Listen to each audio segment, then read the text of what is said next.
Mobile से लोगों को हटाना और बुक्स की तरफ वापस लाना थोड़ा सा मुश्किल है। ख्वाहिश यही थी कि इस तरह एक कैफ़े होनी चाहिए जहाँ पे हम बुक्स भी दें और चाय भी दें। तो अगर स्टूडेंट्स आएँ, मुख्तलिफ कम्युनिटी के लोग आएँ और वो अपने आप को रिफ़्रेश करना चाहें, तो सिंपली वो यहाँ ऐसे एनवायरनमेंट में जाएं कि जहाँ पे वो चाय भी पिएं, बुक्स रीडिंग भी करें।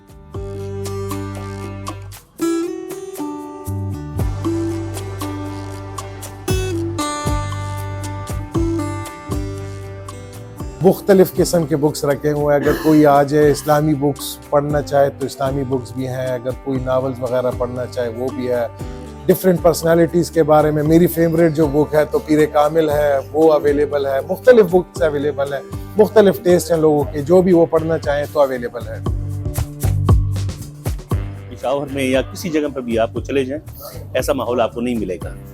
हर कोई अपने मोबाइल में मसरूफ़ है, मोबाइल में लगा हुआ है और बस मोबाइल देख रहा है और यूज़ कर रहा है। लेकिन यहाँ पर मोबाइल से हटकर इंसान की सोच किताब की तरफ चली जाती है, क्योंकि वो भी इल्म का ख़जाना है। तो मेरे ख्याल में इनकी ये बहुत अच्छी कोशिश है और अच्छा माहौल बनाया हुआ है इन्होंने।